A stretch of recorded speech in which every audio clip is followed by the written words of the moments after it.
Okay, so good morning, everyone. How are you today? Good. Okay, so my name is Fitria Amalia, and today I will deliver a lecture with the topic Risk and Ethics in Digital Era. So this is your third day of I Week, isn't it? So how has it been so far? Okay, insightful. So I hope this lecture today will also give you some insights about the risk and also some ethical issues in digital transformation nowadays. So, but before we go into discussing about several topics related to risk and also ethics, I would like to highlight that we all know that the impact of information technology and also digital transformation is very prevalent nowadays. And it has given significant changes in the way that business operate, conduct its business processes, and also for us as individuals, as users of these types of technologies, right? So on the positive sides, for example, we have witnessed, the impact, significant impact of pandemic COVID-19 and how the implementation of technology has helped in many ways, right? So a couple of years ago, when the first time pandemic hit, we had various types of, travel restrictions, physical distancing, and it was really hard for us to maybe communicate with other people, collaborate, going to work. And then universities had to shift from offline learning to online learning. Distance learning was very, significant at that time. And thanks to the condition now that we can meet face to face today, because last week the Global Summer Week was held hybrid, right? The majority of the participants were online, so it's a good thing to be here, to meet face to face with you all today. So that's the positive side of the impact of technology. But on the negative sides, we also know the risk of privacy, data breach, fraud, and etc. So if we talk about the impact of digital technology in businesses, or for us in our everyday lives, it's a two-sided of a coin, right? There's a positive effect and there's also a negative effect. So we will discuss about these topics later on. So what are the topics that we're going to discuss today? First of all, I will touch upon what is digital technology and how has it impacted in many aspects of our everyday lives and also businesses. And then we'll also touch upon what is actually digital transformation and how has it helped businesses to gain their competitive advantages and what are actually the challenges that they face.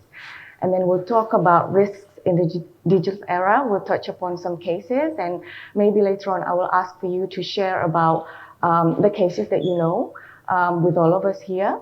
And then we'll also talk about artificial intelligence. Any of you, I believe all of you have used ChatGPT, right? Does any of you have the application open now? Yes, no, yes. Some of you are nodding, so we'll look into that. And then after that, after going through all the issues, we'll talk on digital ethics, leadership, and how to address these ethical challenges, and also the importance of information governance and also digital opportunities moving forward. Okay. First of all, may I know your background? I mean, what majors are you taking at universities? Anyone from accounting? Okay, yeah, I see familiar faces. Okay, from business major? Yep, digital business? Yep, economics? We have some. From computer science, maybe? IT majors? No? Most from economics and business, right? Okay, yeah. Okay, you're all familiar with all of these applications, right? We have Zoom, Google Scholar, Trello, Tokopedia. Does anybody know Tokopedia? Yep. Gojek? Yep. Use Gojek. Okay. Netflix, and last one, ChatGPT. Yeah, these are some of the examples of how digital technology has gained significant importance, as I've mentioned before. If we talk about global interconnectedness in the way that people communicate, people collaborate, particularly if we reflect on what happened, the impact of COVID-19, with all the limitations that we had. At that time, I was still pursuing my study in Brisbane. So it was a complete lockdown. So I wouldn't be able to travel outside Australia. Otherwise, I wouldn't be able to come back. On the one hand, I had to finish my study, but then I had my family here. So it was very difficult for me to, communicate with them. I had to stay for almost 2 years in Australia, not seeing my family. So it was very difficult for me at that time. So technology really helped me communicate with them, to keep in touch with them. But then, even though I was in Australia, my communication with my supervisor was also online. So the universities were closed, so I had to use Zoom and also MS Teams and other applications to communicate with them. So that was very helpful. And then if we talk about easy access to information, that was also, does anybody access Google Scholar? No? Yes, to look for journals or articles to support your assignments. Yeah, I think you're all familiar with these applications. So with the technology, social media, and search engines and everything, it's very easy for us to get information nowadays. And this is just one of the examples that are widely used for us as scholars, students at university. And then, anybody familiar with Trello? No, it's project management tool that you can use to collaborate with your teammates, with your colleagues, to finish projects. So I think it's very important. You can look it up on Google and you try it later on. But it has really helped us, collaborate and track our work progress online, so that even though we're not be able to meet face to face, we can still meet our deadline. So it's very important. And talking about convenient online shopping and services, how frequently do you conduct online shopping? Every month? I thought every day. Every month. What about the others? So how's the percentage? In comparison, you do offline shopping with online shopping nowadays? Like 50-50? What about the others?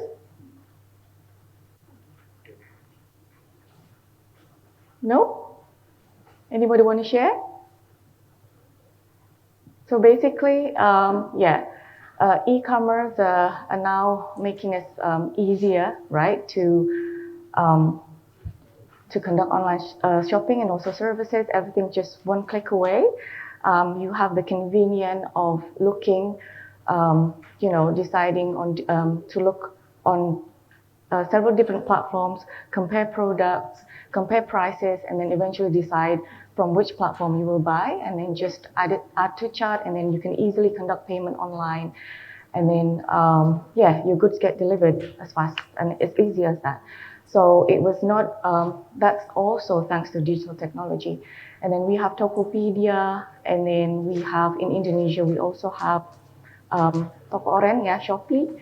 And I think you're all familiar with other types of e-commerce websites as well. And then what about Netflix? Yes? And to what other entertainment platforms or streaming do you subscribe to besides Netflix?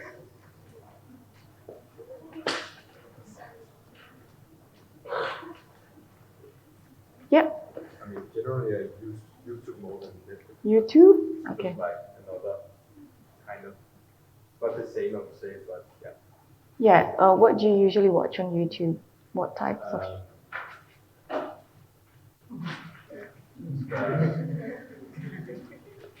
Something where I can still have something that can spike my interest. Mm-hmm. Where I can learn, but still also something interesting. Yeah. So like podcast, talk, something like that, reviews. Also that, yeah. Okay. So you watch YouTube more than Netflix, then and other applications. Okay. Thank you. Anybody want to share? Besides Netflix, what do they subscribe to? What do they watch? I use a lot of sports streaming services. Mm-hmm. So ESPN, Danish services, a lot of Danish TV channels, and like Bain Sports. Sorry? Bain Sports. You familiar with that? With what? Bein. Bain Sports. No, you've not. Okay. Yeah. Yep. I subscribe to Bain Sports. So sometimes watch, tennis or F1, those kind of stuff. Yeah, Bain Sports. Yeah, in here. Okay, then maybe I should get that. Yeah. It's around 50,000 rupiahs a month. Oh, nice. Yep. Okay, we have the British Grand Prix coming up this weekend, if you're interested in F1. Okay, yeah, so it's very easy, right, for us to get entertainment, also creativity online through several different platforms. And then at the end, we have ChatGPT. So technology is very fastly evolving, developing, and advancing, and we can see its significant impact in how artificial intelligence, particularly if we're talking about the education sector, how this technology has disrupted many things, right? Maybe you've heard in the news that Harvard University, their computer science department, is using ChatGPT to help the students in tutorials, coding exercises, and etc. So it's being used by universities nowadays. But it's also a challenge for higher education institutions to be able to develop this,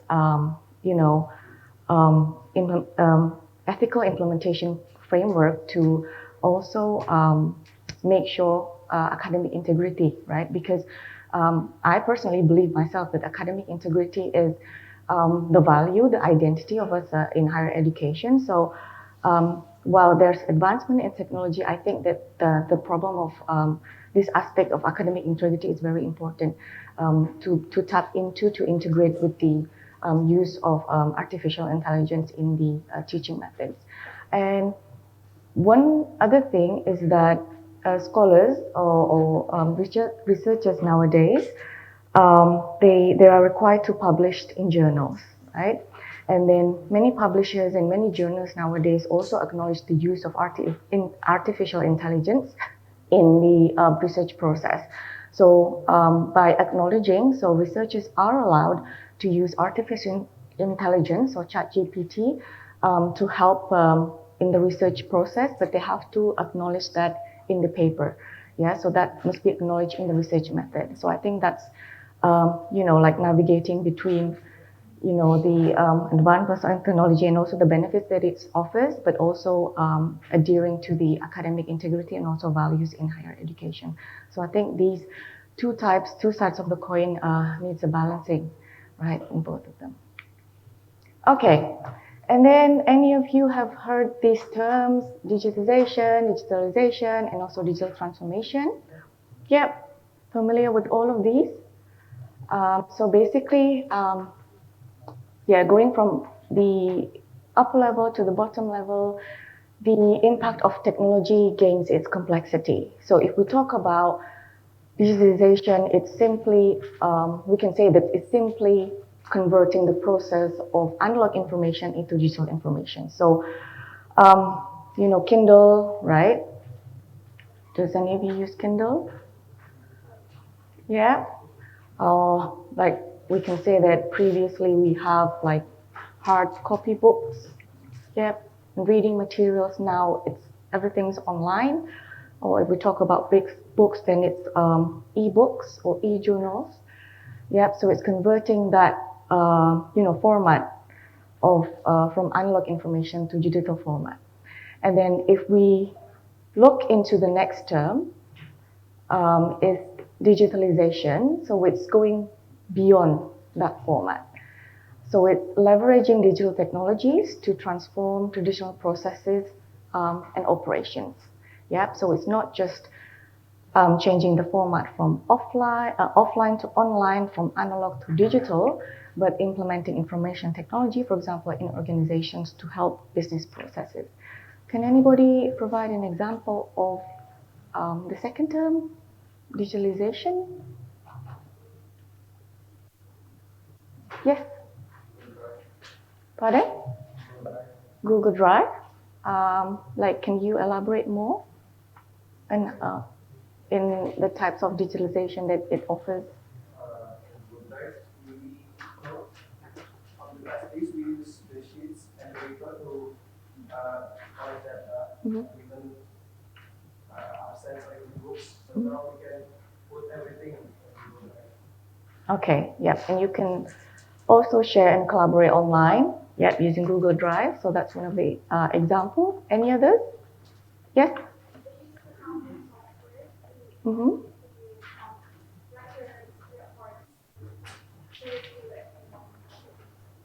Yeah, accounting software, cloud-based accounting software. Yeah, to integrate business processes. Any others? Automation and operational process. Okay, automation. Yeah, for example, back then we used manual, like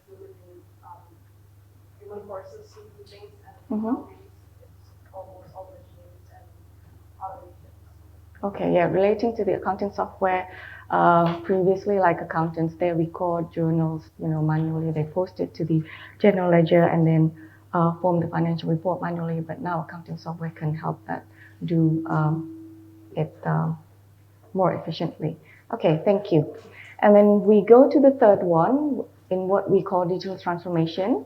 This has a broader scope, so it doesn't only talk about a singular application, but the focus here is talking about the integration of digital technologies into all aspects of the businesses to provide business value, right? So if we talk about applications, accounting application, they can be separate from for example, customer relationship management applications or supply chain. But if we talk about digital transformation, that's all several applications in a business or organization are integrated to create business values. So if we go back to the example of Walmart, right? Previously, they were based offline. So the company was based on retailer as a retailer and brick mortar business model. And then they didn't go on e-commerce, and then there was a high competition. Amazon came in, and etc. And then they decided to move online and build the e-commerce website, have integrated online supply chain, and also Walmart is very known for its automatic replenishment supply chain system. So they can ensure that they will never have a product that is out of stock in the e-commerce or in their stores. So that is one of their competitive advantage. So that is one of the example of how companies embrace in digital transformation to help them gain competitive advantage. Can anybody give any other example of digital transformation in a company? Yep. I would say that Netflix has experienced digital transformation. They went from sort of a distributor of DVDs, sort of like Blockbuster, who would deliver DVDs to your doorstep, and then you could watch the movie and send it back, to an online platform where people can stream on demand and choose whatever they want and pay through a detailed subscription model, and everybody can get anything they want. Yeah. Okay, thank you. Can I get your name? Yeah, Casper. Casper. CBS in Denmark. Oh, from Denmark. So you flew quite far away from Yeah, Denmark. we've come pretty far, yeah. Yeah. Okay, thank you, Casper. Yeah, Netflix also, they experience digital transformation, like going from manual DVD stores and then going online, providing services like today's. Actually, I think in Indonesia, we may still have some offline DVD stores here. Yeah, but limited, right? But I don't know, maybe in Denmark, no more like offline anymore. Yeah, maybe for niche market who are, like, previous generations, not like you guys who are more familiar offline. Yeah. Okay, thank you. Any others besides Netflix? Any other examples?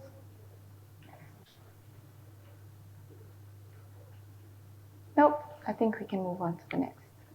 Okay.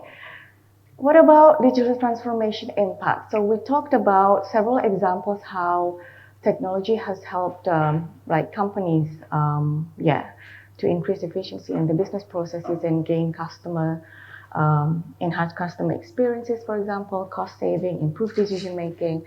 And these impact has impacted many industry. If we talk about e-commerce, CRM platforms, for example, and then someone mentioned about the cloud-based accounting software, and then in the IoT system, for example, in the supply chain, it's very easy to monitor inventory levels automatically, and then talking about blockchain to secure transactions, that's also possible. And then mobile banking, the rise of fintech, and then RPA, someone mentioned about that. And then in healthcare, we have telemedicine and also electronic health records. So these are some of the examples of the DT impact in many aspects of the businesses, and then which has helped businesses gain many benefits in terms of increasing productivity, cost savings, enhancing customer service, and improved decision making. Okay. Okay, if we talk about, if we take the example of Netflix, for example, okay, when you go to the Netflix website and then you sign in,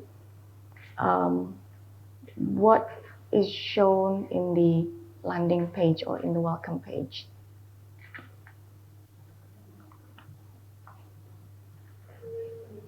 Pardon? Recommendation? The newest movie, what is out? Yep, and then they also show the, pardon?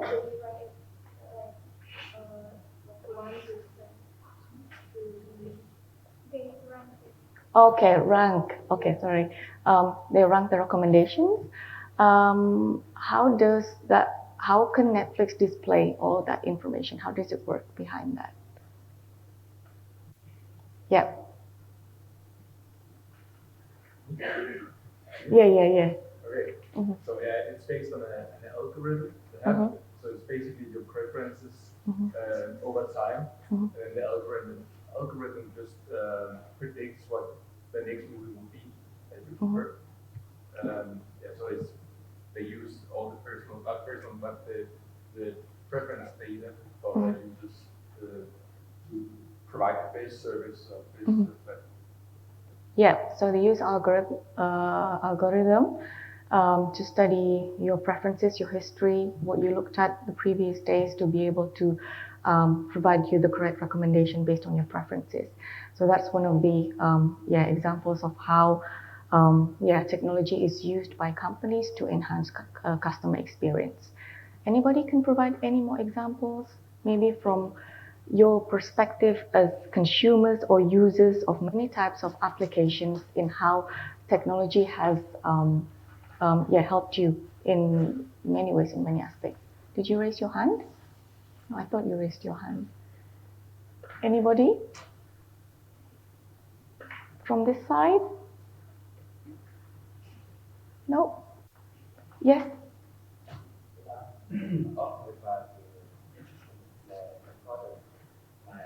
tried to look it up and haven't found anything interesting. Sometimes cookies are still made, even though I also hate cookies. But sometimes it actually helps me find the right product I want. Okay, yeah. Cookies also help you, because they can track down also the history, of your activities online and provide recommendations for you. Okay, thank you. Can I get your name? Nick? Okay, so 4 of you from Denmark, and I didn't get your name in the front. William, thank you. Okay, we'll move on to the next one. Okay, I think all of you have heard all of these about privacy issues, ethical use of technology, social impact, digital well-being, digital responsibility, trust and security, and talking about resistance to change and also skill gaps, right? So if we start talking about privacy and also data protection, so once you decide to go online, signed up to an application, services, you need to provide your personal data to them, right? So once you sign up, usually the system asks you for consent.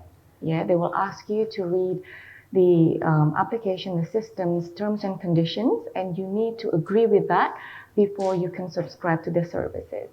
One question, do you usually read the privacy statement from the beginning up to the end? But you agree, why do you agree automatically to the terms and conditions? Yes, William? If I can get a benefit out of it, Mm-hmm. I will agree. Otherwise, I'll just decline the cookies, for instance. So when you have to agree with the privacy. Yeah, so if it's beneficial, I'll agree. Yeah, agree. So there's this trust, right? Especially like application nowadays, yeah, they have like strong security mechanism, especially the renowned one. So usually, like for example, if you go on Netflix, Google, and etc., there are big tech companies, and they do have specific security standards and measures in place. So there's this degree of trust, yeah, that we have as an individual to be able to log in and to do their services. The thing that I want to highlight is that nowadays, because everything's online, so the amount of data collected, stored, processed, and also communicated between these applications and services is, very high. And we're talking about big data, Internet of Things, and etc. Right? And then that's why countries, they have privacy, data security laws that actually enforce, companies to comply and to ensure the security and privacy of the consumer's data. Okay, and there are, several consequences we will talk about later on of law infringement. Some examples that has been experienced by Facebook, for example, and other companies. So this has been a big issue. And then we'll also look at how the increased issue of data privacy has also motivated countries to modify, to amend their laws. Yeah, we'll look into that later. And then the second one, if we look into ethical use of technology and digital inclusion, right? If we talk about digital inclusion, easy access, fairness, for example, the development of fintech, for example, in Africa, mobile banking applications so that everybody, the citizens, can access to funds online easily and also securely. So I think this is also a very important aspect. And also there's issues of cyberbullying, misinformation, online harassment, done online. So this also is a very important issue regarding the social impact of technology. And I think that us as users or us as netizens here, we need to have some degree of awareness and also filter, in the way that we do communicate online. Yeah, because everything goes viral easily nowadays. And when we receive information, news from many sources, I think it's very important for us to filter and cross-check its credibility before spreading it to someone else. And if indeed, companies need to have this social media tracking tools, like to know what are the sentiments, what are the conversations going on out there. So if there are bad advertisements, they can counter it, accordingly to prevent any negative impacts to their corporate image or brand image. And then talking about the next one, if we talk about digital well-being, okay. Everybody here have phones with them. There's an application that lets you know how many hours, right, you are online with your phone. So anybody want to share the numbers?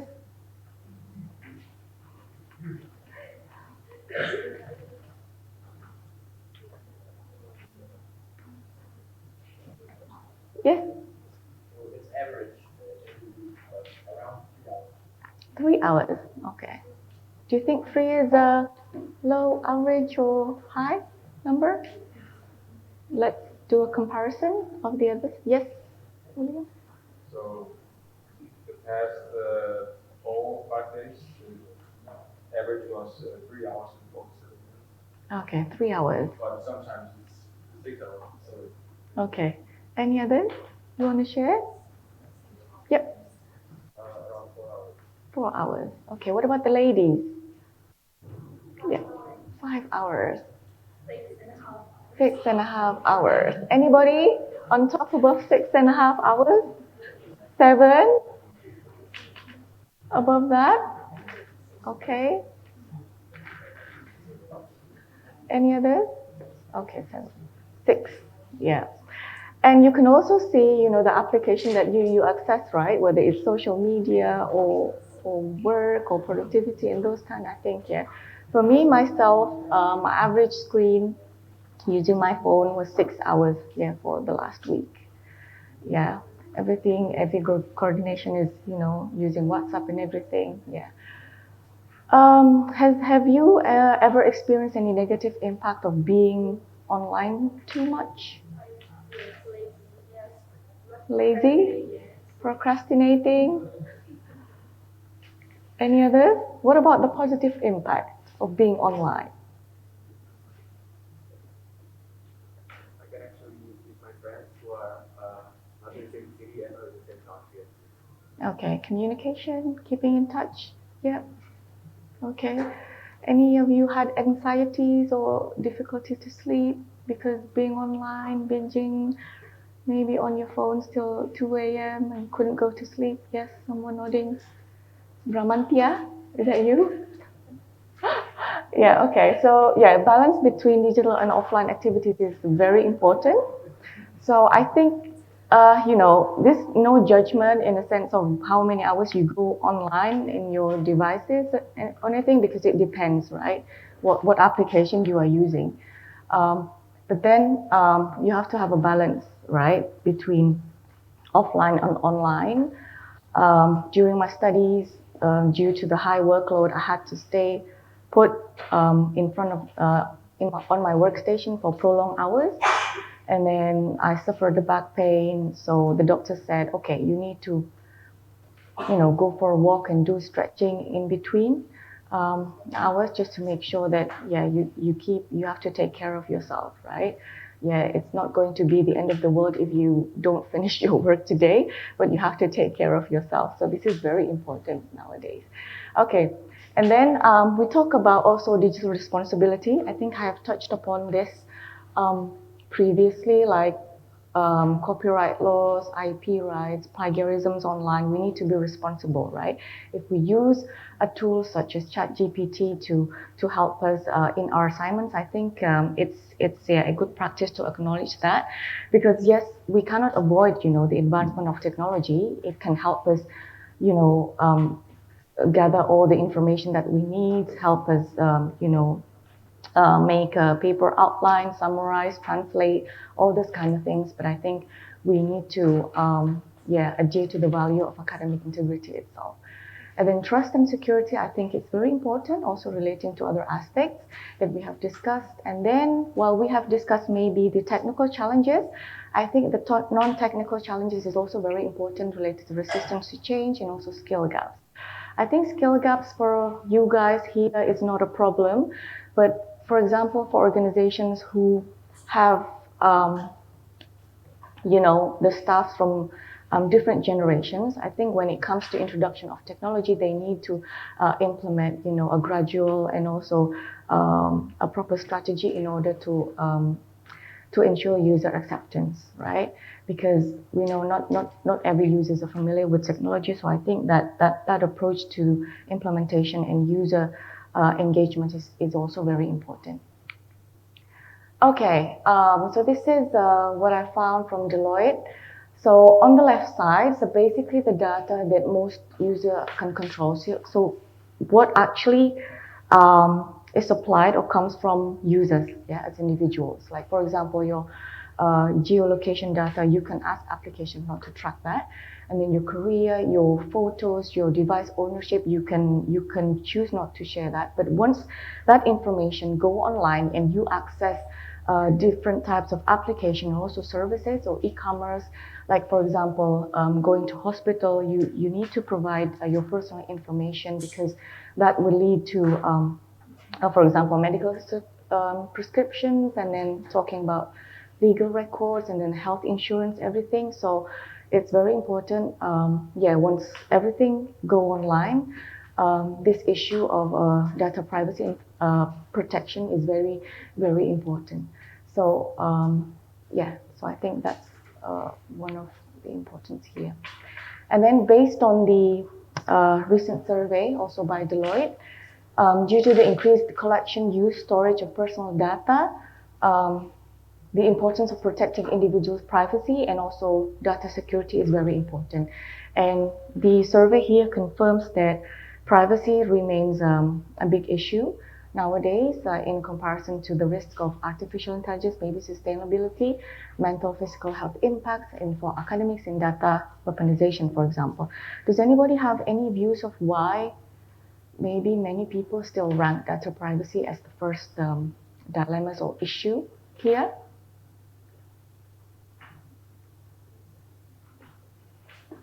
Any thoughts? Yes?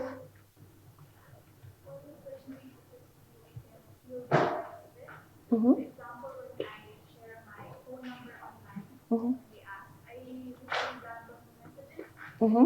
Mm-hmm. Because yeah, it's a personal problem for me, I think. Okay, yeah. So it's because it's directly impacting, right, as an individual, right? So if your data goes online, many risks can irresponsible people can use it for many stuff. In Indonesia, we have pinjol. What do you call pinjol? Illegal, online loans, application. And there have been many cases that people get called, receive phones messaging asking them to pay the debt, pay the payables to the pinjol, even though they did not apply that services. So basically using other people's data and information to apply to that. So I think this is, it's common right here, and then receiving fake telemarketings and etc. Has anybody of you has personally experienced any problem related to data, your personal data online? No? All safe and sound?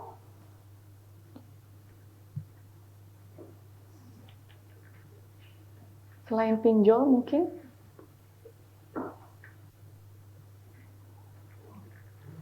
Oh, good. Yeah. Okay. Talking about the risk of in the digital era, the first one that I would like to discuss with you is the changing cybersecurity and also risk landscape, right? We have talked about, the many types of risks that can occur in the landscape due to the impact of technology. So, for example, the attacks of viruses and malware, affecting the internal systems of a company. So how can an organization respond to that? So literature has highlighted the importance of the culture of risk intelligence and also security awareness. Some may say that this is crucial if we talk about culture and security awareness, but one thing that I would like to share is that, for example, if a company would like to conduct a certification on information security, for example, using ISO 27001. So one of the things that they need to do is they need to conduct this security awareness workshop and training to the members of the organization. So I think this is this shows the significant importance of building a culture of risk and also security awareness. Because if we talk about implementation of technology, yes, the technology is there, but at the end of the day, it's the humans, right? The humans inside the organizations who actually, they determine the information system architecture, their security, their database systems, and etc. So I think creating a culture and also security awareness here is very important. And then second is integrating security as an integral part of the development life cycle. So if we talk about security, it doesn't only, as a result, comes up at the end phase of system implementation, but it's it's very important to integrate security from the beginning, even from the planning and developing stage of these information systems. So how? Well, technically, developers, they need to have a standardized framework, and also that also establish security in the coding process. They have a specific standard in their repository, for example, so that they adhere to the data governance, for example, and also the security mechanism that is implemented in that particular organization. And then if you have a development system repository, then it's also easier for organization later on if there is maintenance or need for changes in the system. Other parties in other staffs can also access that repo to know the information about the development process. And then talking about, that's also related to code reviews and digital identity management to reduce human errors and also speed detection and response. And then about fake news. Can anybody remember a case about fake news or misinformation? Hoax? Yep. Well, Donald Trump held a press conference some years ago where some journalists were asking him some critical questions, and then he made up a story about a terrorist attack in Stockholm, and tried to move the conversation towards that, and said, listen, I want to send instead of this, I want to send my condolences to Stockholm. But the fact was that nothing happened in Stockholm. He just made it up on the spot. Yeah, that's that's. So I would say that's definitely a case of a fake news coming from a person. I think maybe it will be. Yeah. So that's Donald Trump. So this is the example that I put here is also related to Donald Trump, actually. So thank you, Casper. So so we have two cases from Donald Trump. Anybody from the US here? Just making sure. No, but this is just for learning discussion, right?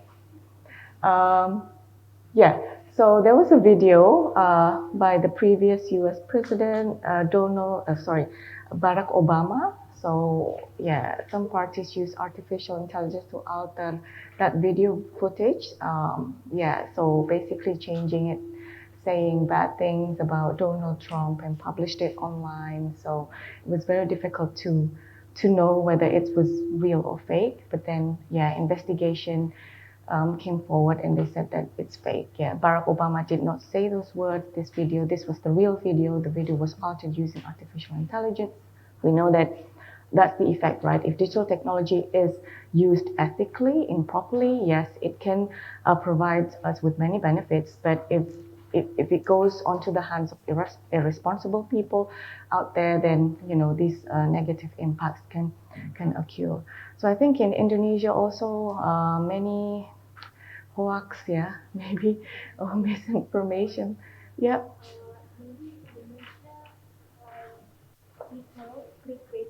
Mm-hmm. That it's misinformation. It's like giving this information asymmetry, right, to the users. It's one of these marketing strategy, to so that the users click and then they can gain, increase in views, traffic, and etc. But I think it's also very important to us as users to be able to filter that, right? But it's I think it's positively it's a marketing strategy to for content creators, for example, or people who publish their contents online to be able to create an interesting or headline or tagline, but it's not misleading, right? Something like that. Okay. So how can organizations respond to that? So they can formulate a brand safety and also resilience strategy in developing, building, the brand image of the company, and also implementing social media risk sensing tools such as suits and etc., so that they can monitor digital media platforms and data sources online. Okay, if you browse online and search on many these types examples of social risk sensing tools, you can monitor all the types of social media that you have, or organization in social media that they have online, to know, what's conversation out there, what are the engagements, are the sentiments positive, negative, and etc. To know, to determine maybe the communication or marketing strategy that the company needs to offer. And then managing risk. So talking about data governance policy. So I have shared this document in ELOC. So you can open this document. So this is the policy is pretty short, 3 pages, but if you look into details, it links to other documents that details on the data governance procedures, data protection procedures, and also records management policy, research data management policy, data protection policy, and etc. So an organization needs to have this data governance policy to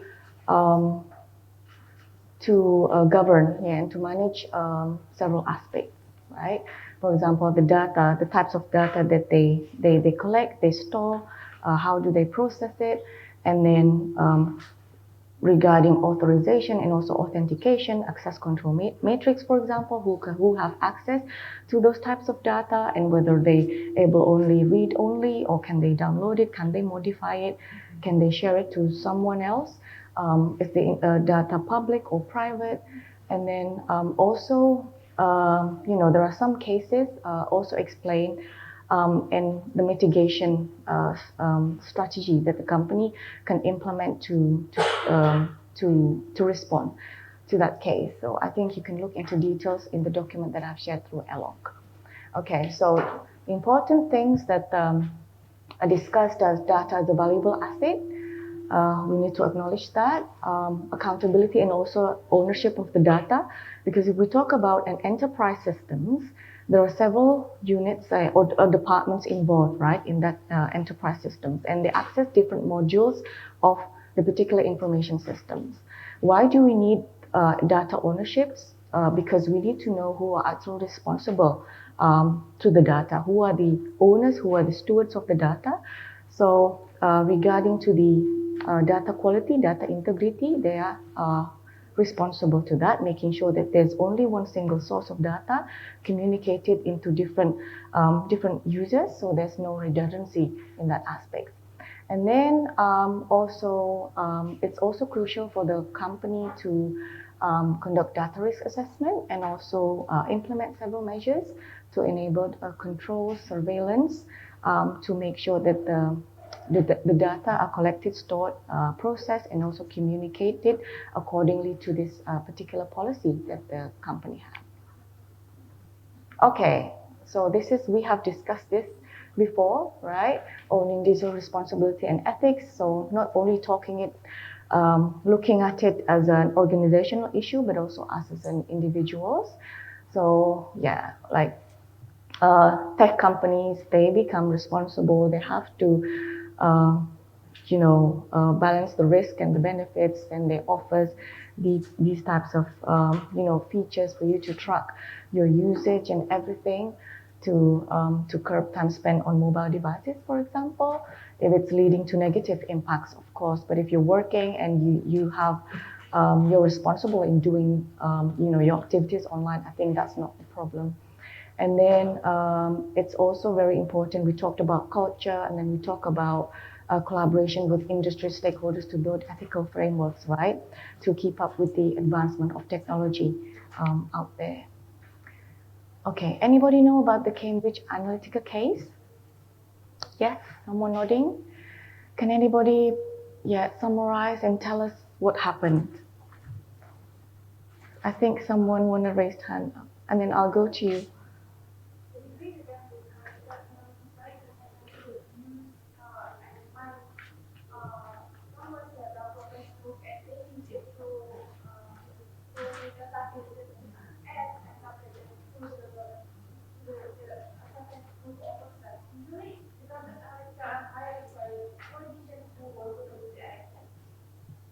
Yeah, for politics used, right, at that time. Okay, again, related to presidential elections. Yeah, okay, thank you. Want to add something? No, I think it was elaborated, yeah. Yeah, so that was yeah. So, yeah, Facebook, yeah, here. So in 2013, Cambridge Analytica, through third party up, yeah, in Facebook, they gathered the users' data, not only the Facebook data, but their friends also on YouTube. And then because this case was not isolated in the US, but also cross countries, cross borders, so many countries investigated about this issue, right, from this perspective, right? From the UK, for example, what are the violations, and in the EU, for example. And this case, yeah, so it enhanced, the awareness of this data privacy issue, which made the UK government preview the Data Protection Act in 1998, which eventually was replaced by the GDPR in 2018. So I think on the negative side, yes, there was many people, victims of this case, but on positive sides, countries evaluated their laws regarding data privacy and etc. to be able to provide to strengthen, the trust and also the security of the system, and also to ensure compliance of the organization and businesses in that particular jurisdiction. So I think the FTC, so they imposed sanctions of $5 billion to Facebook over this Cambridge Analytica case. So I think that was very important. And then one thing that I want to highlight, the difference between the law in the US. I think Pak Friendly also discussed that yesterday, right? About federal and also state law in the US. So basically, the difference with the EU regarding the data privacy is that the US focuses more on harmless prevention. So it's opt-in for companies to access and collect data of privacy unless it's the users doesn't give consent, and for particularly for several cases or several industries or different types of companies, or for example for healthcare, there's many types of example in that they implement an exemption of data collection and also data storage and data processing. So it's by default opt-in, while in the Europe it's focusing on the consent when it's by default opt-out. So you have to users need to give their consent before other organization or other parties can access their personal data. And then Bjorka. Anybody heard about Bjorka? Risto, I think you nodded. Do you want to share with us about this Bjorka case?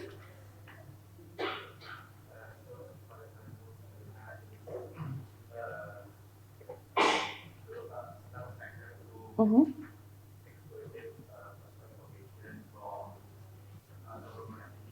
Mm-hmm.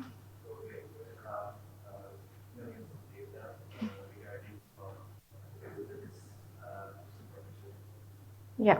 So that will happen with the Peduli Lindungi application. So it's one of the applications that developed by the Ministry of Health Indonesia to help combat COVID-19. What information can be accessed is contact tracing, and then health information, and then location risk, and etc. And these personal data were sold to the external party by Bjorka. And only a few days back, he or she claimed, whoever he is, claimed that they have 34 million Indonesian passport data into them, right? So it's raising, security issues, particularly in government applications here in Indonesia, in which we do have problems in information challenges in terms of data security and also privacy issues. and also public awareness. So I think this is, a big issue that needs to be resolved here. Okay, going on to artificial intelligence. Anybody seen this picture before? Online? Yes? So it was submitted by a German photographer to the Sony Picture Award, and he won the award. But then, they realized that it's created by artificial intelligence. Does it look like it's been created by AI? Can you tell the difference? What do you think of this picture? What made it win the award, do you think? Any photographers here? Or people who like to take photos?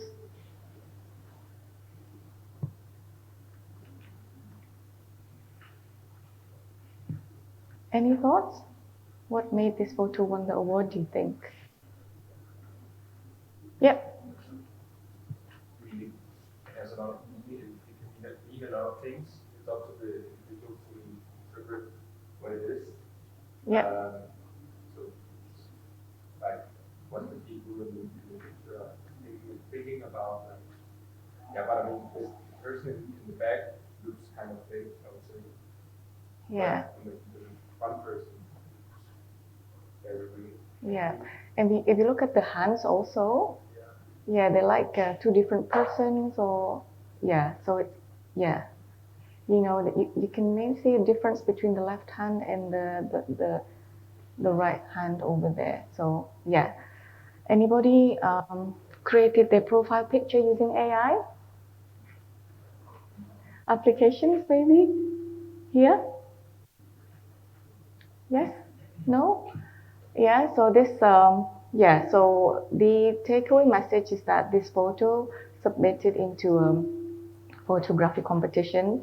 So the winner eventually turned down the award, and he said that, no, I will not receive that because it was artificial intelligence generated, when the photography competition was supposed to be, like taking photos with your camera. So, but I think this raises the important, what's happening nowadays, that how pervasive artificial intelligence, in creating many types of works, including creative arts, text, sounds, animation, models, and etc.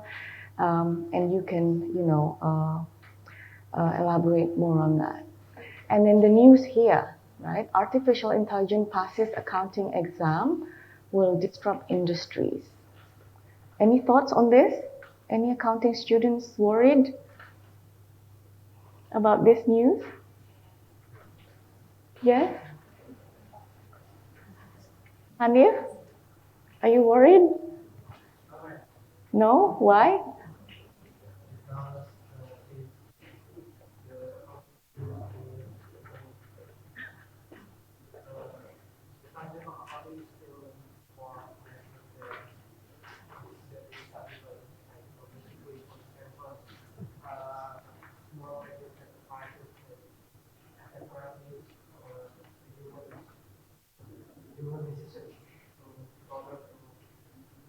Yeah.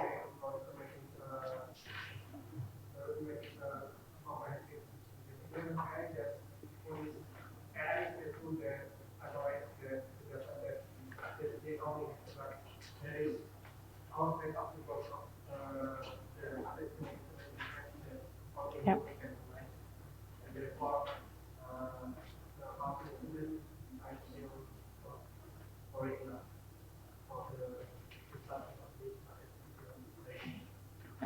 Okay, thank you, Hanif, for sharing your thoughts. So passing a CPA exam is one thing, but I think, the accounting profession is another thing. Yeah, if we talk about automation, yes, many processes in accounting, such as, journaling, posting, and then, forming financial reports, yes, that can be automated. But, the accounting things, professions, and, practice still involves lots of judgments, in which there needs to be specific that knowledge, those experience, for the implementation of newly introduced IFRS principles, for example, which needs the judgment of the financial accountants. And also, for example, the accountants in a company and how do they determine the remunerations, for example, that also needs judgments in many things. So, Hanif mentioned about the small and medium enterprises and etc. They still need a lot of supports, you know.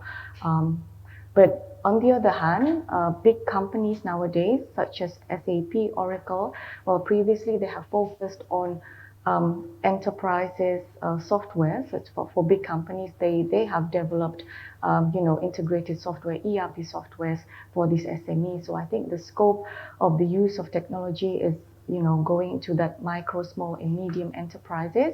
But yes, I do think that now things that needs decision making, judgment, emotions, I think artificial intelligence still have limitations to that. And if you try to go on ChatGPT, if you search for something that I think not the full version. I think the full version is more advanced, but the previous version you need to pay, right? I think for if you want to go on the full version. But the free version, I think the database is only up to September 2021, or I think.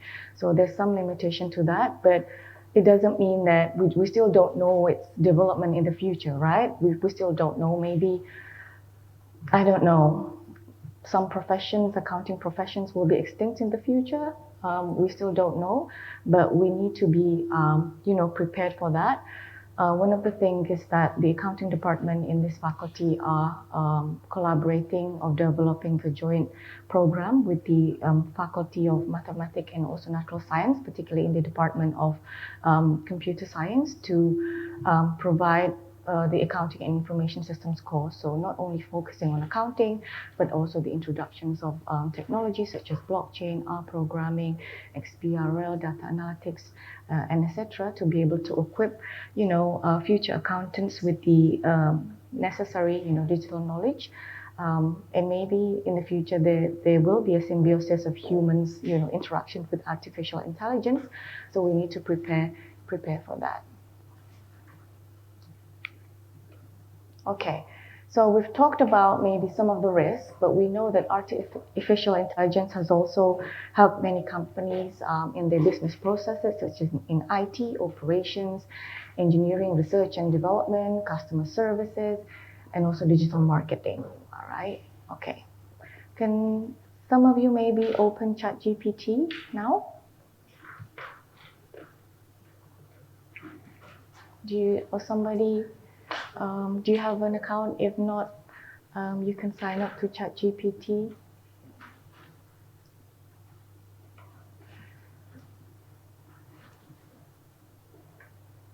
Okay.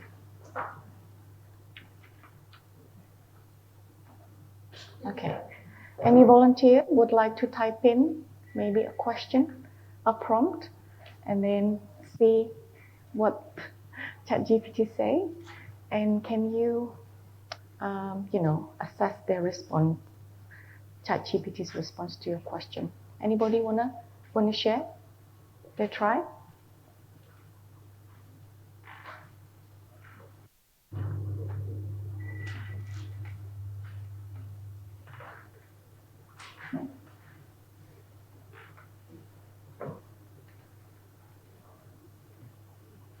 Anybody?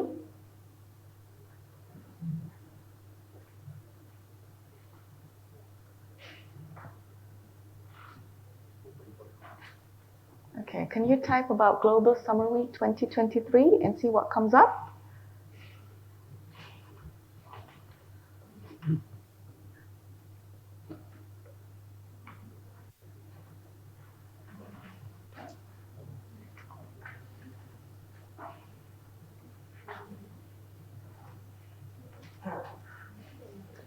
Why? What does it say? Yeah. My knowledge cutoff is in September 2021, right? So I don't have any information, so it hasn't learned yet about this event. So if you search for events before September 2021, then it's a possibility that ChatGPT can help you. But after that, yeah, they just not yet have the the training data for that. So that's one of the limitations. But then again, if we talk the future development, pretty daunting. But yeah, we as humans, as users, future generations, I think we need to adapt to that. Okay. Yeah. Okay, and then talking about AI and ethical challenges, I can also share the paper. So this is a paper particularly on the accounting professions, but I think if we talk about the issues of objectivity, privacy, accountability, and also trustworthiness of the implementation of artificial intelligence, it also applies to many aspects, right? So here it suggested that there should be an intra-firm governance committee to oversee and also audit artificial intelligence-based processes.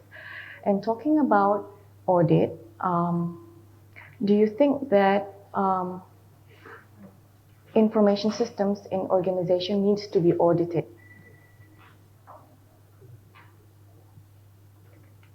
And why? Why does it need to be audited? Hanif?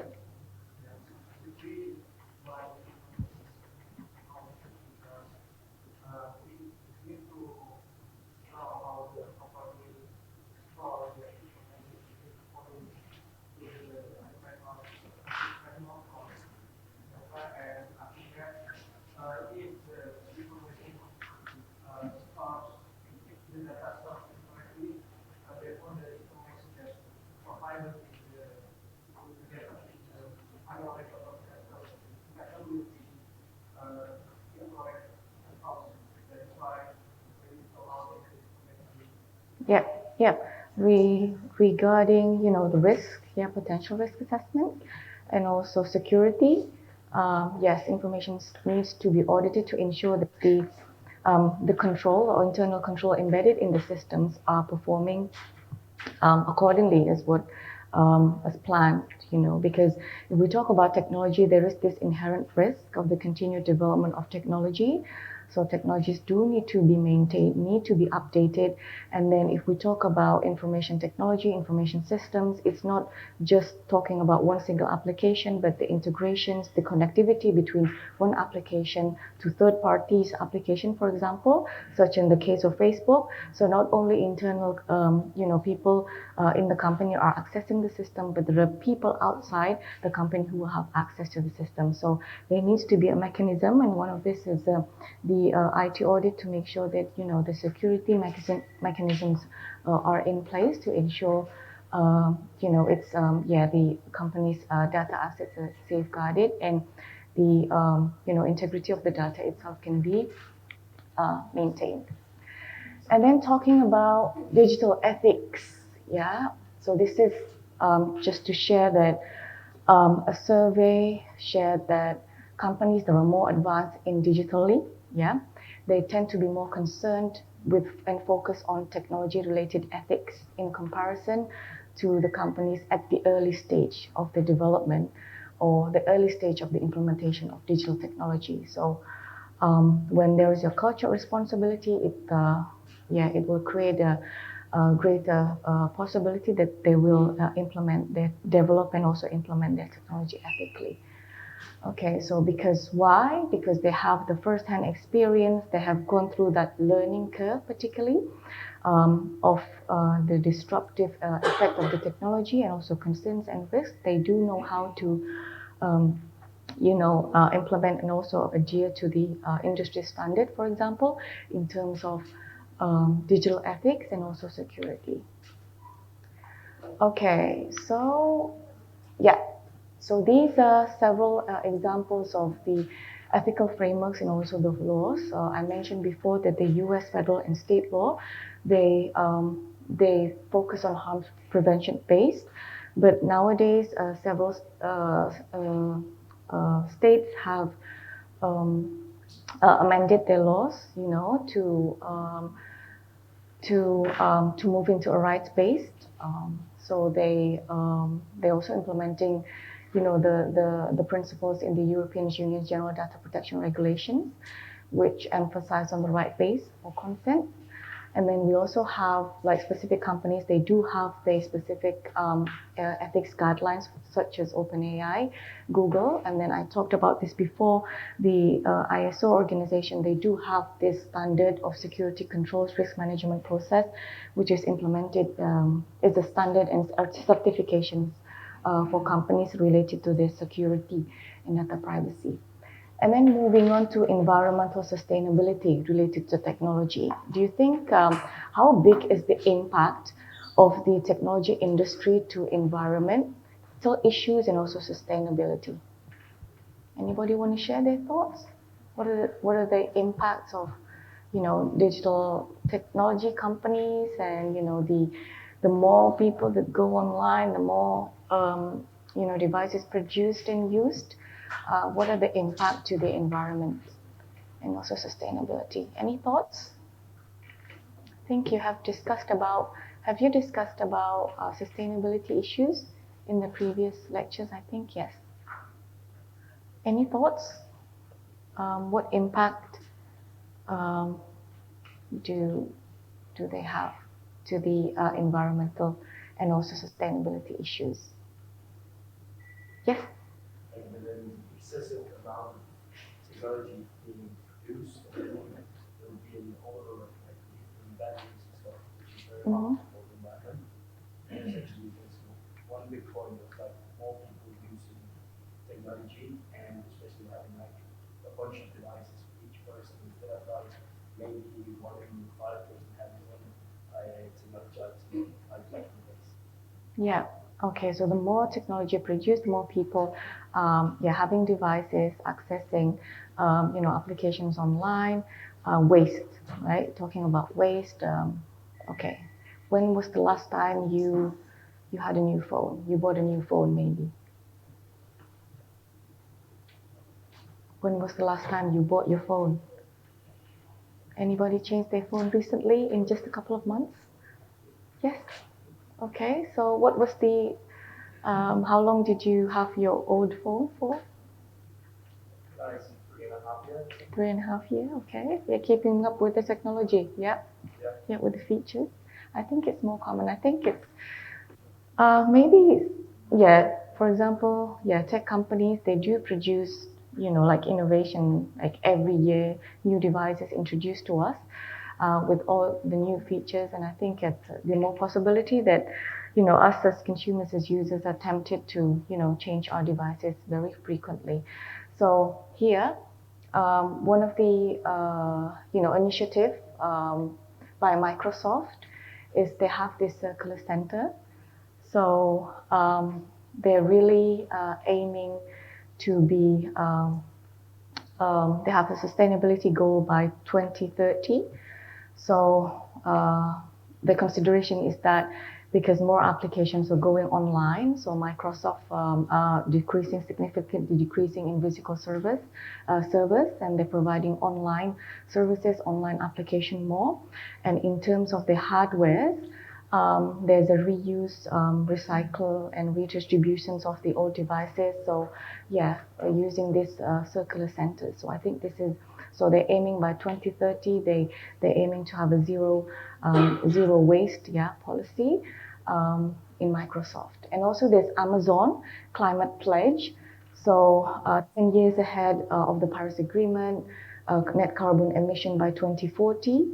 So they initiated, more sustainability, energy, more sustainable use of technology, and etc. And there are other members of companies who joined this climate pledge. So I think, many companies are they're really aware of, the impact that they have technology to environment and sustainability. So it's also important thing that not only complying to what's required, by law, like in terms of privacy and security, but also, caring for the environment and talking, about the sustainability. Okay, about ethic leadership, I've also shared a document, an example of the Enterprise Data Ethics Framework from the University of Queensland. maybe you can have a look to know some of the ethical principles that they implement at the University of Queensland, and then how they determine the data collection process, and ethical consideration throughout the data cycle. So the concept that they need to retrieve, and then how do they handle the information, what actually happens if there is a data breach, how do they report it, and not only data breach from the system, but what if physical computer or hard drives or anything gets stolen. There are specific mechanisms that can be implemented by the institution to be able to manage the risk regarding of data security and also privacy. And also companies, they do have chief ethics officers who are responsible in this ethics aspects, and also ethics engineering and research committees in Microsoft, for example, that particularly handles artificial intelligence, because this is the one thing that's very important nowadays. Okay, I will skip into, the information governance. Okay, these are the key areas that needs to be considered in managing data privacy risk. So the first one is data inventory. So companies need to know what type and also the source of data collected, stored, and used, and how accurate and complete it is. That's why there needs to be a data governance framework, as I mentioned before. And then the types of data collected, the classification, which is personal, which is for public use. This is very important. And I think usually when people who are handling highly confidential information, when they start joining a company, they need to sign an agreement, right, about this type of data privacy. So to make sure they properly safeguard this. And then third-party relationship. So if our systems are, for example, integrated with third parties so they can access our data, they need to agree, with the privacy standards. And then also in terms of data security, for example, how do they respond to such data breaches? Not only respond actually, because if we talk about control, security control, we talk about prevention mechanism, we talk about detection, and then we talk about correction. So how it works is that the prevention mechanisms needs to be in place to ensure that the company can react. The time amount that the company can react and identify a particular, a potential breach the data is much more faster than the time needed for hackers to attack the system. So it's, multiple layers of prevention method needs to be in place, also for detection and also for correction. And then consent, this is also very important when handling such information, particularly the highly confidential one, and also oversight and also monitoring, overseeing, conducting regular audit, penetration testing to the systems, for example, and then need to adapt to the continued changes of ongoing regulatory and also advancement of technology. And then if we look at digital opportunities in the future, what are the potential jobs or new jobs created by all of this technological advancement, do you think, in the future, which will gain very significant importance in the future, do you think? If we talk about new roles, new tasks, highly skilled jobs, what particular skills do we need? If we talk about the advancement of technology, and how can it impact the business processes, and how do we handle data, for example? Do you think any future jobs or current jobs that will continue to gain importance in the future? Yep.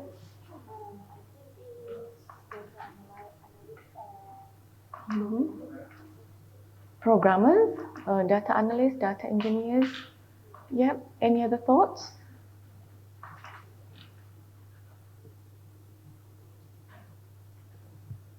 Maybe specific auditors, blockchain auditors, so not just talking about a broader scope of information technology, but focusing on blockchain, for example, that needs particular certifications, for example. Any other thoughts? Or what do you plan after you graduate? Where do you want to work? Or do you want to start a business or any plans? Start a business? Startup? Oh, digital business consultant? Yes. Anybody? Any plans? Not yet? Don't know? Still focusing on what's in front of you right now. Moving forward, there are lots of digital opportunities, the importance of those skills related to data analytics, blockchains, IT auditing, software engineers. In the future, maybe jobs will shift, jobs will change. And I think it's very important for us to adapt to how the impact of technology to many of these tasks and to equip ourselves with the skills needed for the future. And I think we also need to embrace the possible human-machine symbiosis in the future. Maybe you will develop artificial intelligence, you will feed data, you will develop their algorithm. Maybe in the future you will train AI to be able to help them conduct the task properly, provide more accurate feedbacks, for example, in the future, or security specialist, because the more advanced the technology, the more the risk. So I think privacy and security will remain a very important issue in the future, and many opportunities on that. Okay, I think that's the end of my lecture. So thank you very much, everyone, for your participation and also for listening. And see you.